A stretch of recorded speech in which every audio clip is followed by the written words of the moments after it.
Donald Trump n'en démord pas, l'élection de 2020 lui a été volée. Le président américain accuse la Chine d'ingérence, Pékin dément. Dans son discours à la nation hier, il s'est dit inquiet des vulnérabilités du système électoral américain. Une mise en garde qui survient à 3 mois des élections de mi-mandat. Les explications de Kristina Moleova. Il avait promis des révélations très fortes à moins de 4 mois des élections de mi-mandat.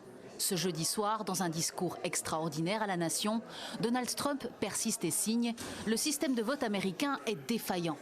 Ce soir, j'annonce la déclassification et la publication immédiate d'informations cruciales révélant des failles choquantes dans notre infrastructure électorale. Ces éléments de preuve montrent que notre système électoral nous expose dangereusement à un degré que l'on n'aurait jamais cru possible, au piratage, à l'exploitation et à l'ingérence étrangère.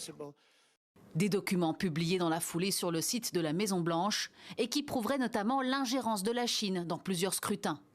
La Chine a mené ce qui apparaît comme étant la plus grosse opération de piratage de données électorales de l'histoire, avec l'acquisition illicite de 220 millions de fichiers d'électeurs américains.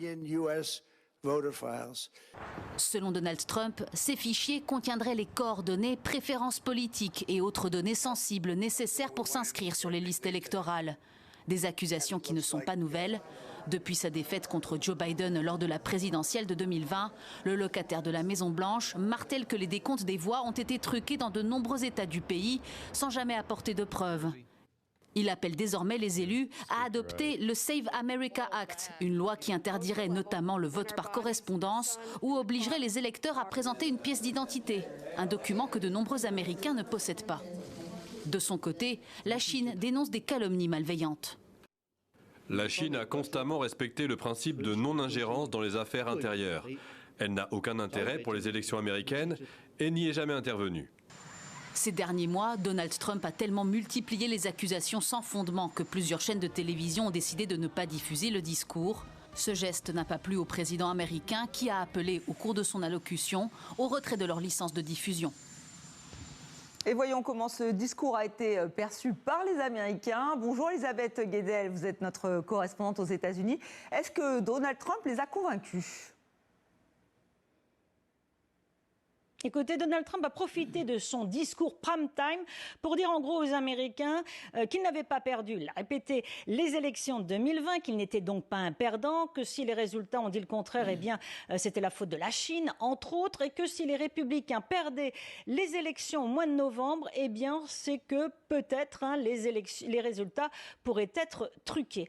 Alors les analyses ici, c'est que du côté démocrate, on dit que c'est de la diversion, ça ne sert à rien, mais que c'est contre-productif, y compris dans son propre camp, la majorité républicaine, et même démoralisant pour les candidats républicains au mois de novembre qui vont se présenter au Congrès, parce que ça incite, à force d'entendre que le système est mauvais, truqué, de décrédibiliser le processus électoral américain, eh bien les partisans de Donald Trump, les électeurs républicains, pourraient bien rester chez eux plutôt que de se rendre dans les bureaux de vote le 3 novembre. Quant aux électeurs indécis, eh bien, à force d'entendre que le système est truqué depuis 10 ans, ça fait 10 ans que Donald Trump le répète, eh bien, il n'y croit plus vraiment. Donc, ça a été complètement contre-productif et d'après les analystes ici, eh bien, ça correspond à une très forte baisse de la cote de popularité de Donald Trump. 37% d'opinion favorable de son action à la tête du pays, au plus bas selon le Washington Post.